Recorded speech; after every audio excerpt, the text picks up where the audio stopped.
Isang mapagpalang araw po sa ating mga ka-journey sa apat na sulok ng daigdig.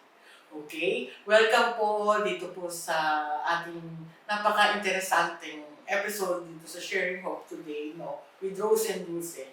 Wala pong ating kapatid na si Dulce ngayon. By this time, hindi ko na alam kung saang lupalop ng daigdig siya ngayon, no? Siya po ay bumabiyahe sa iba't ibang bansa sa kasalukuyan para din po magamit at mag-spread ng gospel ng ating Panginoon. Pero sa kabila po, no, sabi dahil ko sinasabi lately, no, na hindi naman po dahil sa wala siya ay hindi na po tayo magtutuloy. Kaya praise God dahil kung napanood niyo po yung mga nakaraang episode ay nagkaroon po tayo ng mga share of the day. Kumbaga na kung saan ang isang ordinaryong tao ay ang kwento nila at ang papaano nila na-encounter ang Panginoon, ano yung mga dati nilang kalagayan before and after na na-meet nila si Lord. Ano ang naging mga karanasan nila na pwede nilang i-share sa atin.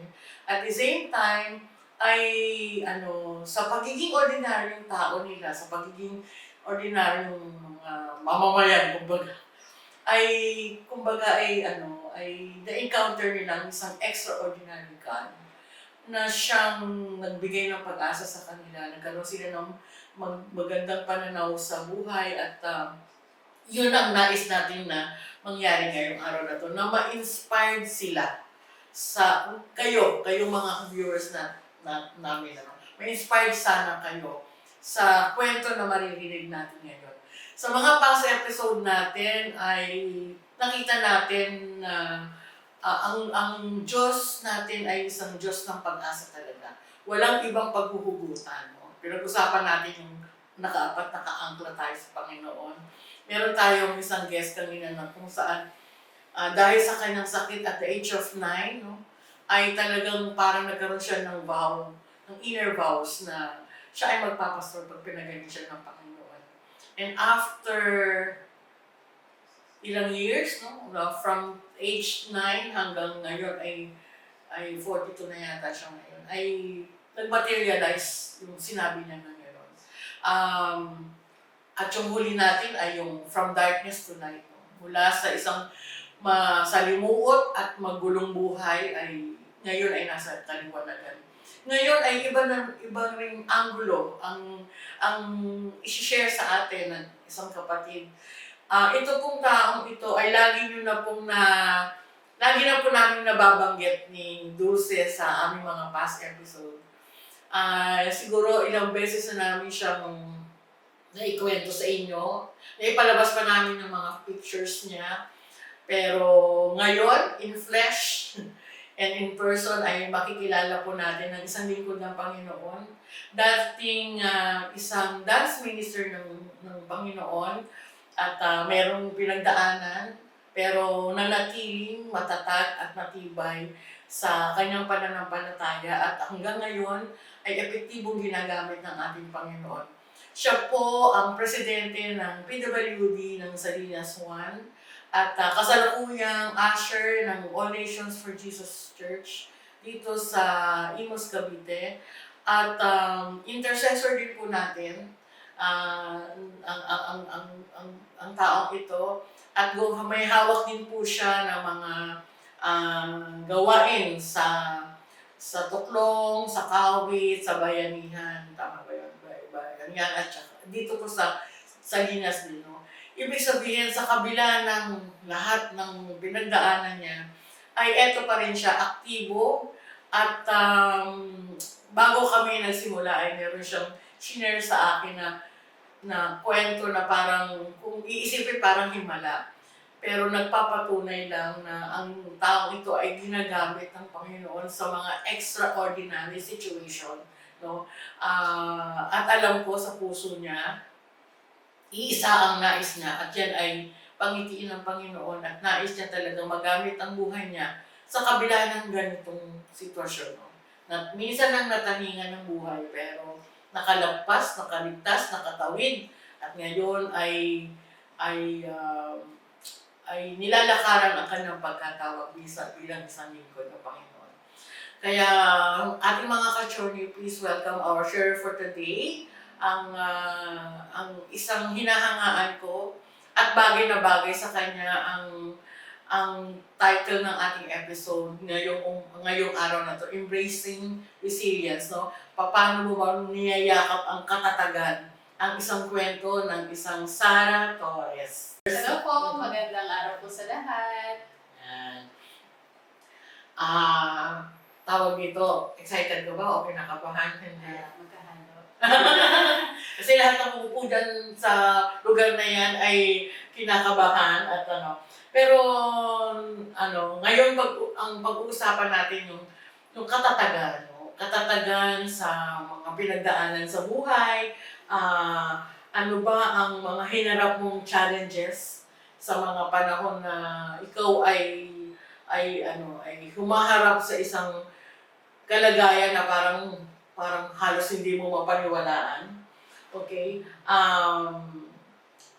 Pwede kang magkwento, i-share mo sa amin sana yung ano ka noon, at sino ka noon, at ano ang most challenging episode ng buhay mo, at paano mo yung pinagdaanan, paano mo yung tinawid na lakpasan, ano yung mga hinarap mo ng mga trials at challenges at yung struggle ba na dinaanan mo? Yes? Hindi po. Rose, talagang sa sitwasyon ko po, noon po aktibo yung katawan ko, naigagalaw ko siyang ng normal, at nagagawa ko kung ano man yung gusto kong gawin. At yun nga po, isa sa ministry ko sa loob ng church ay tambourine dancer. Wow. So, yun po, nakakalabas kami, nagagamit ang buhay ko sa iba-ibang mga church para magturo ng dance tambourine. So, kasama ko noon, buhay pa si Susan Sumay. So, yun po. So, ibig sabihin, So, worship and mission. Opo, nakasama po ako. Yan, nila Talaga? Janice, Oo. kasama po ako niyan sa 13. Pag may Oo. March for Jesus, ayun po, Oh. kasama po ako niyan. Lagi po kaming bitbit ni Ate San saan man yung mission na lugar saan kami dalhin. So, ganun po ka-aktibo ang buhay ko noon during time na nag-aaral pa ako that time. O nakapag-CAT pa ako sa school. So, normal na normal. Normal na normal ang buhay ko. yung CAT? Opo, nakapag-CAT pa. So, yun. So, normal na normal ang buhay ko. Kumbaga sa madaling salita, hindi ko aakalain. Kahit sa sarili ko, hindi ko sa hinagap ng isip ko na magkakaganito ang aking kondisyon, ang aking katawan na hihina siya. Darating ako sa punto na eto nga, mauupo ako sa wheelchair. Wala siya sa sobrang aktibo ko noon. Ang dami kong mga activities sa labas ng bahay, sa labas ng church, sa loob ng church. So, yun po. So, hindi siya madali para tanggapin ko na wala na akong halos, kumbaga, limitado na yung aking kayang gawin ngayon. Yun. Kung babalikan noon, nagagawa ko yung gusto kong gawin. Kumbaga, walang hadlang sa pagkilos ko, sa movement na katawan ko. Gagawa ko siya ng normal, na katulad ng isang normal na tao. Pero yung ngayon, ibang-iba siya ngayon. Noong 2010, nung na-diagnose po ako na ako ay mayroong muscular dystrophy. Sa madaling salita, nalulusaw ang muscles. Oh! Yun po. So, nung sinabi sa akin ng doktor yon, karugtong na nun, parang taning. Yung kanyang binanggit na sa akin, na sabi niya, sa ganyang case ng iyong sitwasyon, mga nasa 3 years to 4 years, you are bedridden. So, Kasi, kumbaga nalulusaw yung mga yung mga muscles mo, and eventually, so sa paningin ng doktor, 3 to 4 years. Magiging butot balat na po. Kasi malulusaw na siya lang. So, talagang unti-unti mawawala yung lakas. Pero first time ko narinig ang ganyan sa akin. At ako rin, na medyo nung time na yon hindi pa na-absorb ng isip ko nung kaharap ko yung doktor. Ilan taon ka nun? Hindi ko na nasa High school ka? Hindi na po. Hindi College na, tapos ka na. na, Tapos na okay. po nung, ng Oo. high school. So, yun po, 2010, graduate na po. Graduate na ako. So, yun. Kaya, kumbaga, nung una, syempre hindi ako naniwala na Sure. mangyayari to sa akin. Inalam mo kung anong dahilan? Bakit ganon? Hindi, wala ring kasi okay daw yung x-ray ko, okay yung mga lab tests. Kaya lang, nakitaan ng doktor na sabi niya, yung muscles mo. So parang, nakita ko yung reaction ng doktor na seryoso siya. At yung case ko ay rare, at wala pang gamot, at wala pang treatment sa ganung klaseng sakit. Hindi pa rin naman walang pag-asa. Parang, Lord, ikaw naman yung Lord ko Ikaw naman yung bahala sa akin. Hanggang kalaunan, dumaan ang mga taon, nakita ko yung changes sa katawan ko na talagang unti-unti, nahihirapan ako umakyat ng hagdan, tapos nahihirapan ako ng maglakad mag-isa. Noon nakakasakay pa ako ng tricycle sa sarili ko. Pero ngayon, pag ako sumasampa sa tricycle, binubuhat na yung paa ko. Hanggang sa kanina lang, sa pagpunta ko po dito yung tricycle driver, talagang binuhat niya ako para lang maisang pa sa tricycle. So, ganun na po yung condition ko ngayon na pahina na yung mga muscles ko sa katawan. May mga pagbabago na akong nararamdaman sa katawan na panghina. Physically. So, yun po. Kung paano ko naman nagagawa yung mga activities na to na kung saan ako ay patuloy pa rin nagpapagamit sa Panginoon. Dahil sa puso ko, hindi nawawala yung pag-asa ko Yung pag-asa ko na may Panginoon tayong pinaglilingkuran at itong buhay na binibigay niya sa atin, itong lakas na meron ako, gusto kong magamit ito para sa kanyang kapurihan, para na maluwalhati ang Panginoon.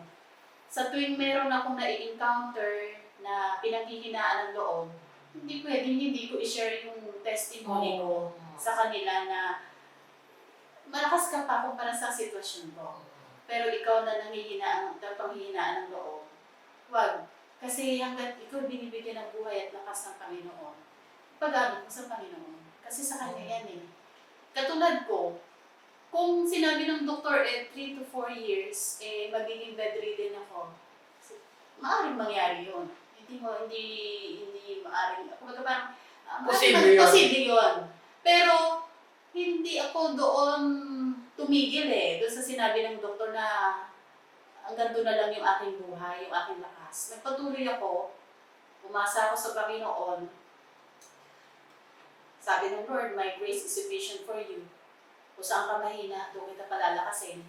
At ginamit ko yung salita niya para i-lift up yung aking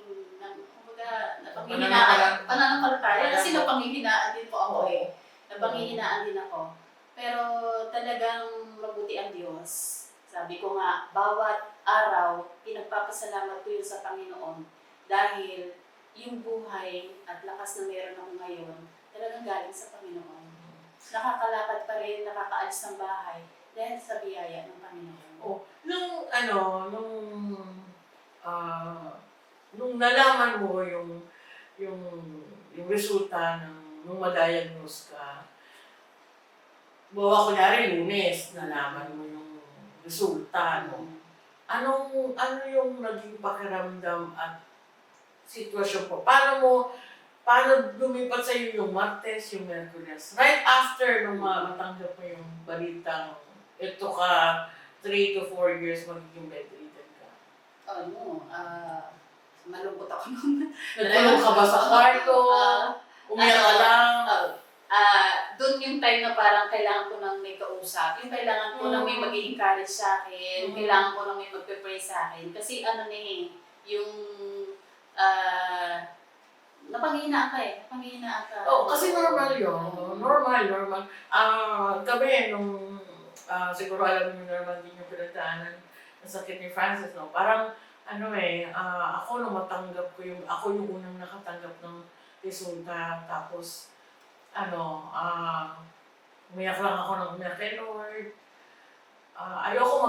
tanong kasi baka sagutin ako ni Lord tapos baka hindi ko kayang matanggap.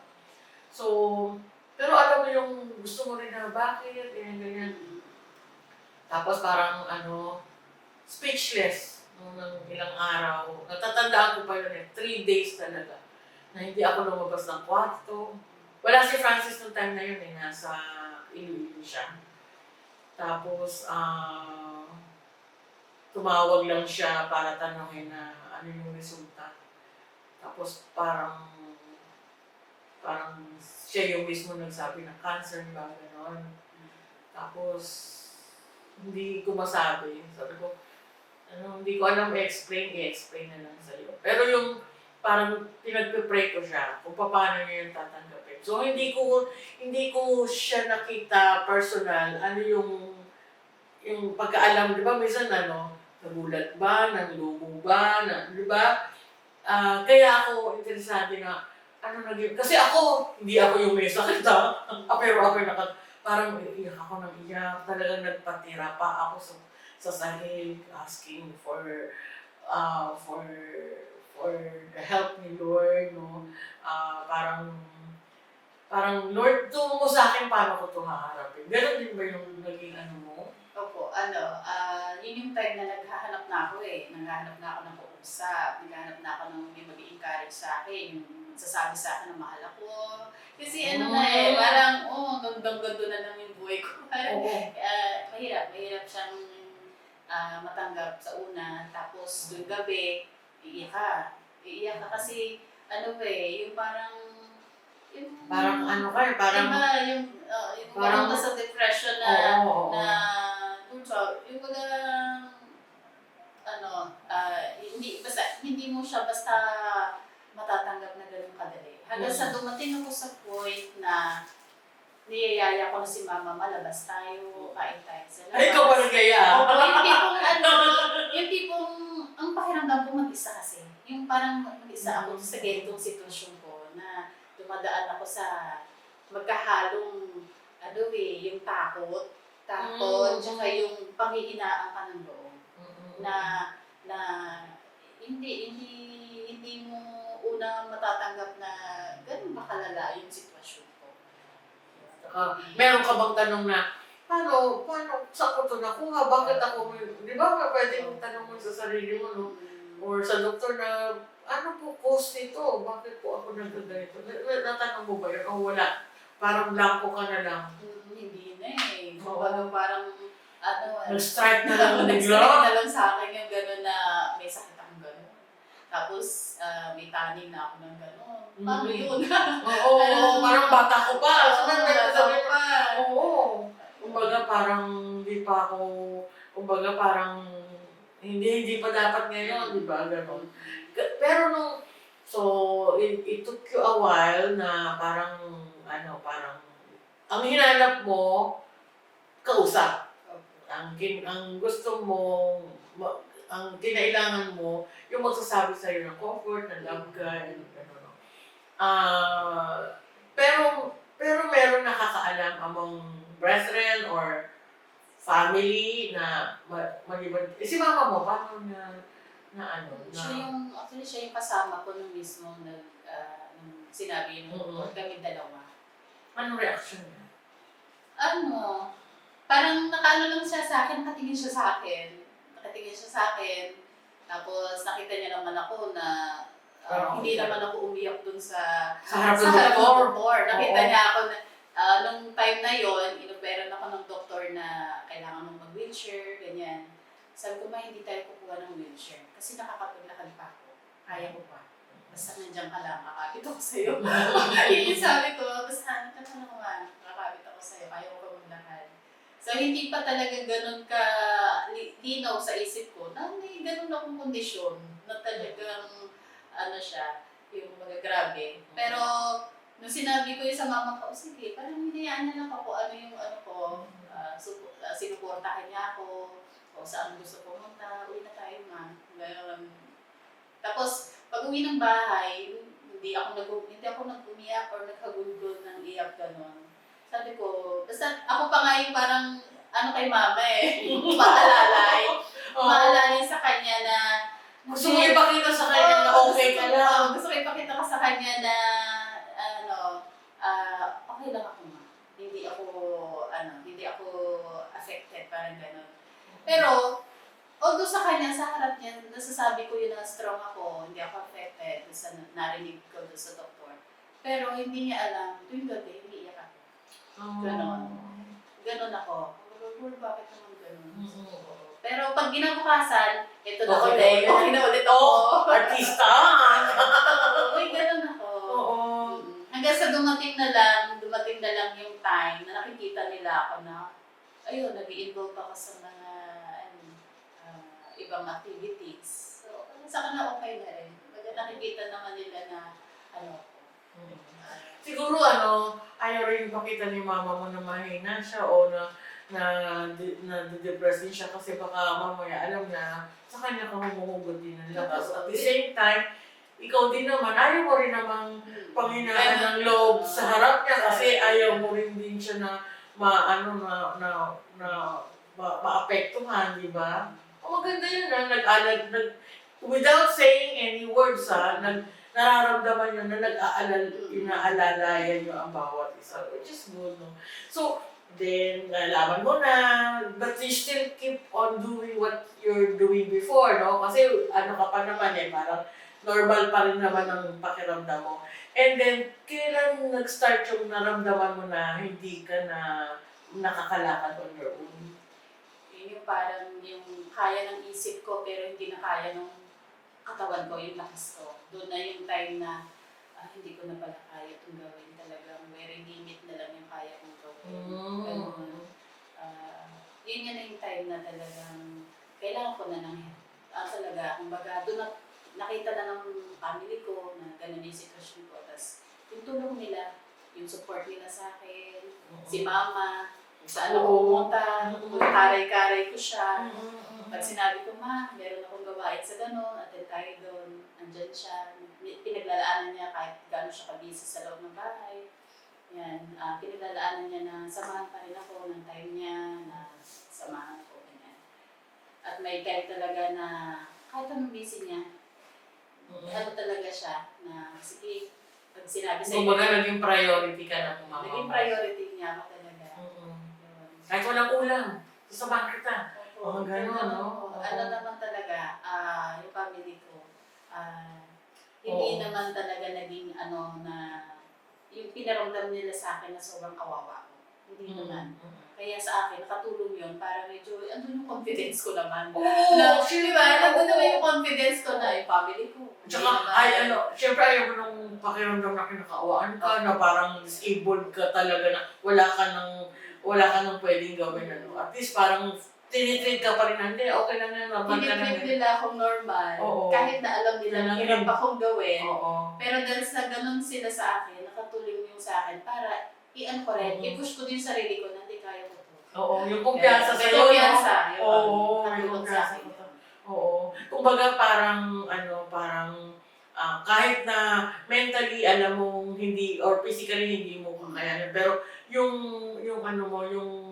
motivation mo na, sige, sikapin ko itong gawin. Dahil may naniniwala sa paligid ng mga tao, sa paligid mo, kaya mo yung gawin, no? Malaking factor yun eh. So, ibig sabihin mga ka-journey, no? Sa anumang sitwasyon ng buhay natin, kailangan natin yung support system ng pamilya, ng mga mahal natin sa buhay. Sa lahat ng mga pinagdadaanan natin, malaking tulong yung alam mong hindi ka hinuhusgahan, lalo ng mga mahal mo sa buhay, o hindi ka, kumbaga, malaking bagay yung naniniwala sa'yo na kaya mo ang isang bagay. Kahit physically, no, nakikita nilang hindi, pero yung tulong na naniniwala sila, kaya ko to, kakayanin ko to. Congratulations naman talaga sa family mo, no? Doon naman honor sila. First honor sila doon. So, doon naranasan mo na. And then, nagtuloy-tuloy ka pa rin sa ministry, sa mga gawain, Bible study, gano'n. So, when was the time naman na parang feeling mo you're getting worse, no? Yung parang,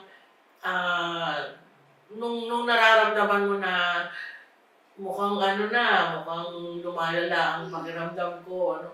Paano mo siya hinandle? Dumating na ako sa point na, yun nga, sa pagkilos ko, kailangan ko na ng alalay. Para na akong, sabi nga ni mama, dapat sa'yo may katulong. Yung personal na katulong. Parang, madalas daw ako kasi mag-utos. Ma, pakuha. Kasi Utos-utos, gano'n.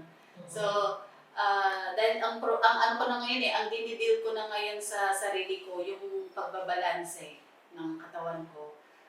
Pag gamay ko na yung lugar, nakakakilos ako. Yan, hawak-hawak, gabay-gabay ako. Tsaka natutuwa ako pag nakikita kitang may picture ka na nakatayo ka. Yan. Natutuwa ako doon. Parang ibig sabihin kaya mo. Kaya siguro hindi matagal o kung sandali lang. Pero Talagang isa sarili ko, sinisikap ko yun na gawin. Tulad kanina, doon yung kapatid ko, may sakit siya. Pero sa puso ko, gusto ko siyang ipagluto. Kasi nag-request siya, sabi niya, gusto ko ulam, yung adobo manok. Hindi, kaya ko naman yun, mag-adobo manok. So sinikap ko sa sarili ko na maglutuan siya, maghiwa ng mga bawang sibuyas, yan, isa lang lutuin. So, ang nakita ko na talagang isa sa nagpapalakas sa akin, meron akong peace, meron akong joy doon sa ginagawa ko. Kaya ko siya nagagawa. Pero kung titingnan ko yung kahinaan ng sarili ko, yung katawan ko na hindi ko maihakbang, yung kamay ko na hindi ko maitaas, wala akong magagawa. Pero dahil sa nandun niya, sige, pagluluto kita. kumbaga, each and every task na hinaharap ko nagagawa, para sa'yo, achievement yun. Achievement yun. Parang wow, nagawa ko to, no? Oo, nakapagluto. Oo, nakapagluto ako. Minsan, nag-iyayabang ko pa ako nagluto. Lalo kapag medyo nasarapan sila, nagluto niyan, tsambay. Oo, di ba? Malaking yun no? Malaking tulong din sa sarili mo yun na may mga ganong klase. So, so yung support system, napaka-importante, no? Tapos yung pagtingin mo sa sarili mo na hindi ka pabigat, kundi ikaw din ay somehow blessing ka, hindi ka burden. No? Yung ganong klaseng parang. And so, ka na ngayon, so you are really trying to do normal things, no? At ngayon yung paano mo, kasi sabi mo, meron kang peace, no? Meron kang joy, na pag may ginagawa mo yung mga bagay na ginagawa mo. Saan ka humuhugot ng joy, no? Saan ka humuhugot ng peace? Bakit? Kasi pag tinitignan kita, at pag nakikita ka talaga kita sa church, naka-uniform ka pa ng ushering, ha? Hindi ka nagpapahuli. Tapos makikita ko yung sa page ng care group, no? Ng church. Nandun ka, nag-Bible study kayo. Anong motivation o anong klaseng encouragement ang meron ka para gawin yung mga bagay yan? Anong klaseng pananampalataya meron ka para masabi mo sa sarili mo na hindi ako titigil maglingkod sa ating Panginoon? Sabi nga po niya sa kanyang salita, I can do all things through Christ who strengthens me. So, habang may lakas ako, meron akong magagumagana pa yung mga senses ko, patuloy kong gagawin ko ano ang nakakalugod para sa Panginoon. At nagagawa ko yung mga bagay niyan. Sa akin, hindi ko na tinitingnan kung ano yung kaya kong gawin at kumbaga ikumpara. Hindi ko na kinukumpara yung kaya kong gawin sa nagagawa nila.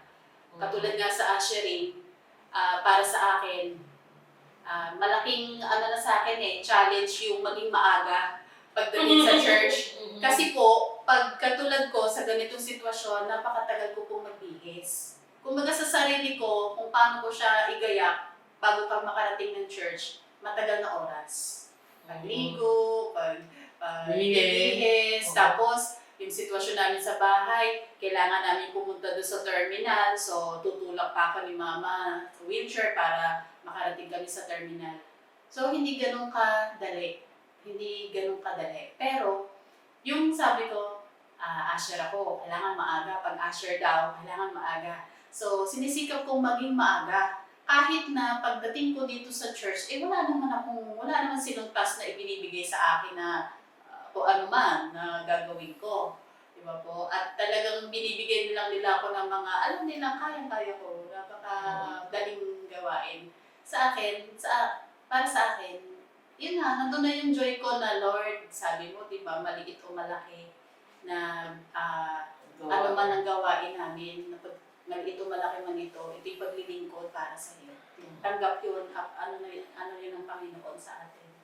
Super, di ba? Kumbaga, gift na talaga. Hindi lang po ba siya usher ha? Teacher din siya sa children ministry, no? Hindi ba yung mga estudyante mo, hindi ka naman ba kinukulit, ganyan, hindi naman sila pasaway sa'yo? Ay, hindi po. Ang nakakatawa po dito sa kids ministry ng NJC, walang bata sa akin na nangulit or something na yung nagpasaway. yung na-encounter ko na kahit naman sa iba na experience kapag yung mga ganito naka-wheelchair, yung may bully, yung parang, bakit na ganyan? So parang ang kulit nila, nabubuli ka na kahit mga bata. Uy, tingnan mo, may mga ganun eh. Pero dito, hindi ko na-encounter yun. Parang, ano pa nga sila parang parang gusto pa nga nila sumampa sa akin. Oo, nagpapakalong pa, nagpapakarga yung mga maliliit na bata. So, sa akin, enjoy ako sa ganon. Ayokong ilayo ang puso ko sa mga bata. Kasi, love ko yung mga bata. Kaya, yung ginagawa ko sa pagtuturo sa kanila, joy ko yun, na mapaglingkuran sila at higit sa lahat para sa Panginoon. O diba, kung kayo, mga viewers natin, kung kayo nasa kalagayan niya, no, siguro na sa mga kwento niya, no, kitang-kita, lutang na lutang yung pagiging matatag niya. Yung pagiging matibay niya sa kung ano man yung hinaharap niya. No. Sana tayo rin, no, tayo ng mga wala namang sitwasyon na kamukha sa kanya. Parang pag nakaharap mo siya at pag narinig mo yung kwento niya, parang nakakahiya na magreklamo at nakakahiyang panghinaan ka ng loob.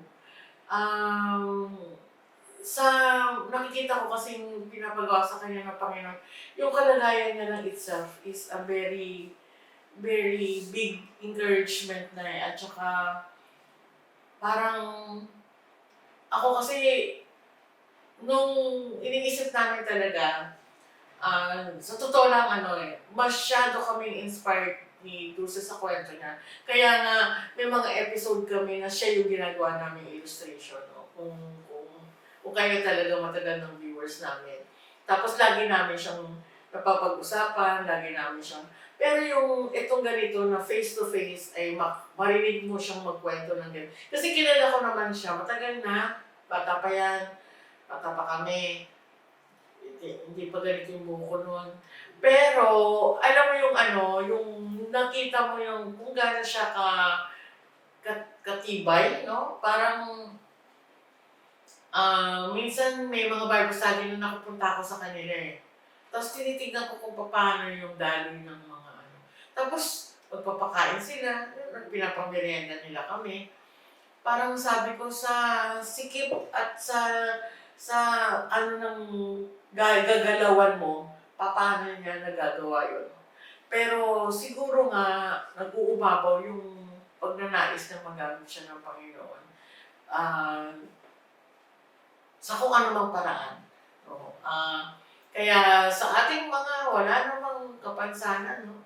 Maya naman tayo na hindi natin tularan ng isang Sara Torres. Kumbaga parang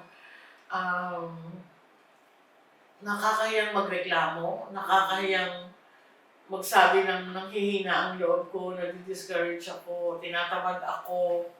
Di ba? Kasi tingnan na lang natin siya. Ang ano ko kasi, ang isang gusto ko rin maano na, kaya mong kontrolin yung isip mo no? Na huwag kang magkaroon ng depression. Kumbaga, inuutusan mo ba ang sarili mo na huwag kang ma-depress? Parang ganon. Ano po, kagaya nga po ng mga Bible study, ah, Nare-remind ka. punong-puno ka ng Word of God eh. Oo, At nare-remind nare-remind ka talaga Oo. kung paano pa maging magpatuloy, patatagin mo pa ang pananampalataya mo. So, sila na pumupunta sa bahay, pag pumunta sila sa bahay, iniisip ko na, kung andito to para mag-pray, para mag-Bible study. So, ikaw na nandun, sige, kumbaga, andun na, kumbaga, na-encourage ka na rin eh. Na-encourage ka na rin na may mga tao pala na naniniwala, may mga tao pala na nandito para tuloy yung gawain. Alam niyo po ba na kung yung ibang mga church worker, pumupunta sila ng mga lugar ng Bible study para may mag-pray, mag-counselan, sa kanila po, ang mga tao lumalapit sa kanila. Yan ang una kong naging parang nung kinukwento ko, even Pastoral Luz School, the senior pastors of All Nations for Jesus Church, lagi siyang ginagamit na illustration na yung example ba ng pagdating sa commitment ng sa gawain. No? Parang nakita nyo, dinadala ng Panginoon ang mga tao sa bahay nila. Na kulang na lang maging church sila siguro. Kumbaga pumupunta doon para magpa-pray. Di ba dapat ang tao pupuntahan pupuntahan ng pastor o church, no? Ito hindi bahay nila. Kaya pwede mo tanong, ano kaya meron ang bahay na yun? No?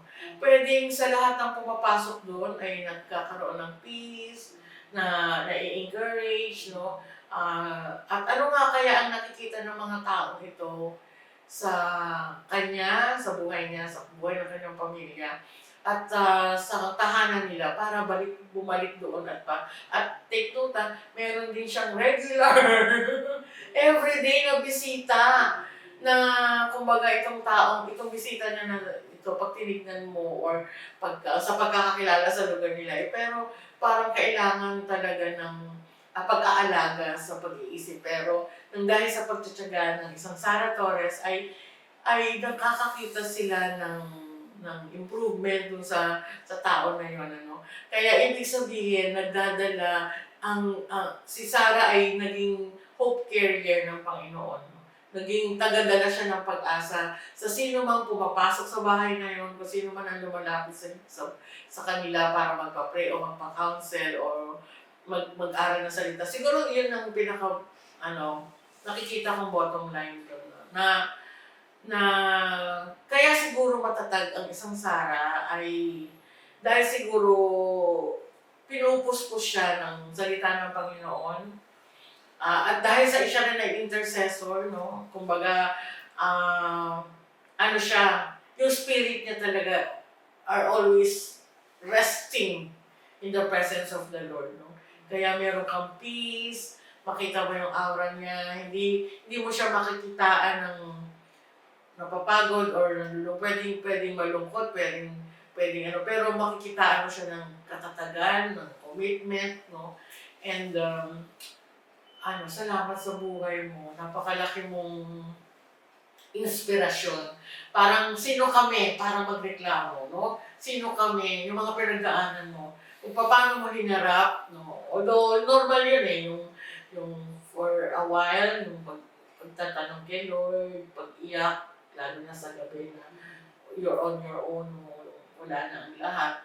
Pero you were able to really feel and the comfort of the Lord. Maring nagpadala siya ng anghel para yakapin ka, para sabihan ka na mahal ka ng Panginoon at kumbaga parang hinipan ka ng Espiritu ng Panginoon para pagkunan mo ng lakas in spite ng physical na kahinaan mo. No? At ngayon ay patuloy na siguro sana maging sa mga viewers natin, maalala natin si Sara sa prayer natin para nang sa ganun naman makapag-ambag tayo dahil pag alam natin na tayo ay kumbaga yung na ipag-pray natin ng isang katulad niya ako naniniwala na ang panalangin natin, bawa may pinag-pray tayo mga tao, ang bawat isang nanalangin sa taong yun ay parang may hawak na tulay, no? Na ididudugtong ng bawat isang nananalangin upang nang sa ganun ang paglakad mo sa buhay, ang paggawa mo sa kung anong pinapagawa ng Panginoon, nandun ka at doon ka tumatawid, no? Nakakatawid ka sa lahat ng sitwasyon. Kaya parang alam ko na yung dati niyang kwento eh. Pero siguro mas ngayon ako nagkaroon ng laya na magtanong ng yung mga paano kaya si Sarah ganito, paano kaya si Sarah. Kasi kahit na kinukwento namin yung testimony niya before, parang naiintindihan namin na naiintindihan lang namin ng kwento. Pero yung face to face na marinig ko sa kanya na hindi pala talagang totoo lahat, no? Totoo lahat ng kwento. Yung tatag mo hindi galing sa kung anong kwento, kundi ikaw mismo ang maanohan ko na nalinggan ko, no? Kaya sana sa lahat po ng mga viewers natin na mayroong pinagdadaanan, kung ayan man ay sakit at karamdaman, yan man ay problema, yan man ay sitwasyon na parang, yung parang pinanghihinaan ka na ng loob. Sana po maalala nyo ang kwentong ito ni Sarah at maging inspirasyon siya sa bawat sitwasyon na dadaan sa inyo at mararamdaman nyo ng paghihina ng loob. Sana maalala nyo ang share natin ngayong araw na to sa mga panahon na feeling mo give up ka na o feeling mo ay wala nang pag-asa. Wala ka nang magagawa sa buhay mo. Ang isang Sarah kaharap po natin ngayon ay hindi lang isang malalim na may pagtitiwala sa Diyos, kundi isang babaeng nagsasabi sa mundo na hanggat ako'y may lakas, hanggat kaya kong gawin ang pwede kong gawin, lahat ng yun ay gagawin ko para sa Panginoon. Pwede yan ang sinisigaw ng isang Sarah not Balabagan, but Sarah Torres. Okay, sana po naging inspirasyon po ito sa bawat isa sa atin. At bibigyan ko ng pagkakataon si Sarah na magbigay ng last encouragement sa inyo. At sana po ako yun kasi, sana pagkatapos ng episode na to, tapos meron tayong pagdadaanan, sana maalala natin ng isang Sarah na matatag, no? At talagang pinagtibay din ng panahon. Yun po, nananatili po akong andito sa harapan ninyo, nakakapaglingkod sa ating Panginoon, nagagamit sa AJC Church, dahil po ramdam ko maraming nananalangin sa akin.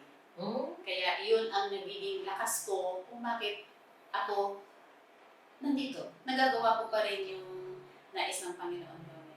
Kasi nung ako ay nagpa-second opinion sa aking kondisyon, nung sinabi ng doktora na yon na ilang taon ka ng ganyan, sabi ko 3-5 years na po, buti nakakalakad ka pa. Sabi ko, opo. Ang pumasok sa isip ko, kasi maraming nagpe-pray sa akin.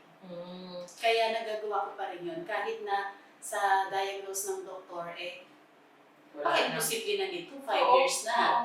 Pero ganun po, ganun kabuti talaga ang Panginoon. Ganun siya ka-powerful. Ganun niya, yung hope na meron tayo, hindi tayo binibigo ng Panginoon eh. Basta patuloy tayong magsumikap, magtiwala sa Panginoon. Tiyak tayo na merong katugunan ng Panginoon, ang Diyos ang nagbibigay ng anumang pangangailangan natin. Kaya sa mga viewers, huwag po kayong mawala ng pag-asa. Ang Diyos ang ating pag-asa. Amen. Oo. Tsaka pwede natin nakikita si Sarah na pangiti-ngiti ngayon. Paano-ano lang yan, parang okay. Pero hindi po natin alam kung ano talaga ang physical na nararamdaman niya. Hindi po natin nauunawaan ang pinagdadaanan niya sa mga oras na to. Pwedeng sa isip, sa emosyon, at sa physical, no? Pero humaharap po siya sa inyo ng buong katatagan dahil pagpapatunay, gusto niyang talagang iwagayway ang watawat ng tagumpay mula sa Diyos. At dahil doon, kung kaya niyang iset aside, kung siya man ngayon ay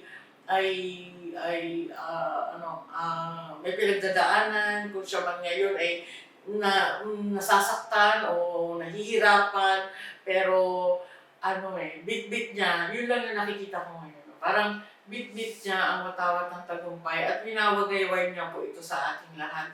At para nang sa ganun ay makita natin hindi ang Sarah na nakakaranas ng sakit o nakakaranas ng mahirap na sitwasyon, kundi ang isang Sarah na tagumpay at matatag, isang Sarah na talagang tunay na minamahal ng Panginoon.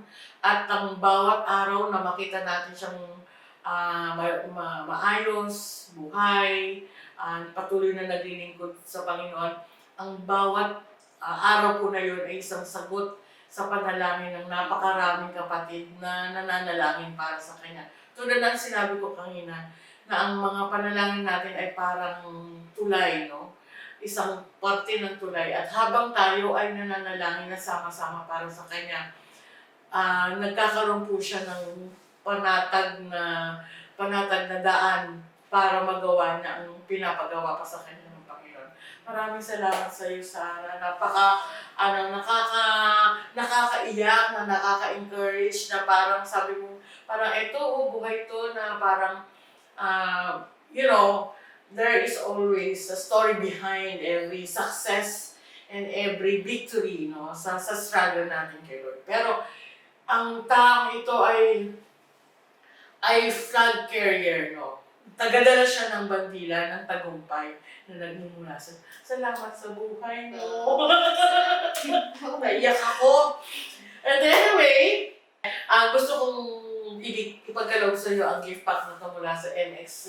Ang MX3 ay our major sponsor sa Sharing Hope today. Marami pong salamat kay Ma'am Gina. Sana po tangkilikin natin ang produktong ito dahil ang lahat po ng proceeds ng produkto na ito ay napupunta po sa isang foundation na kung saan sumusuporta sa mga missionaries. Kaya maraming salamat sa MX3 dahil nakita nila na ito ang ating ginagawa at ito ang pinapagawa sa amin ng Panginoon. Kaya naman, all throughout ay talaga nakasuporta po sila sa atin. Maraming pong salamat. Magkita-kita po tayo ulit sa susunod na Sabado. Ang pag-uusapan naman po natin ay isang kakaiba ring kwento, no? Ng isang celebrity yung ating, pagpatatawag ko ng celebrity yung isa pong dating sex bomb dancer na nagkaroon din ng magandang kwento ng buhay at makumusta natin siya, kung ano na ang kalagayan niya ngayon at paano niya na-encounter si Lord at paano rin naman nagbago ang buhay niya nang dahil sa bagong buhay na ipinagkaloob sa atin sa Kanya ng ating Panginoon. Kaya abangan niyo po kami sa susunod na Sabado at magkita-kita ulit tayo. Huwag mo natin kalimutan na like, share, and subscribe our FB page and YouTube channel, Sharing Hope Today with Rose and Dulce.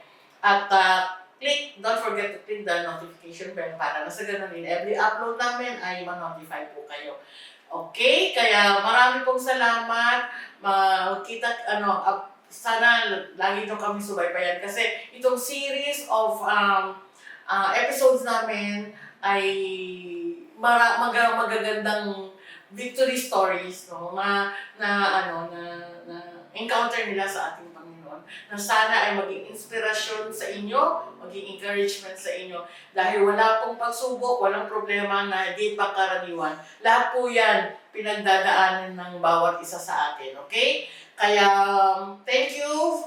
Thank you, Sarah. Maraming salamat. I'm so blessed to hear your story. Maraming rin salamat sa ating mga viewers. Magkita-kita po tayo sa susunod na Sabado. Thank you and God bless. Bye!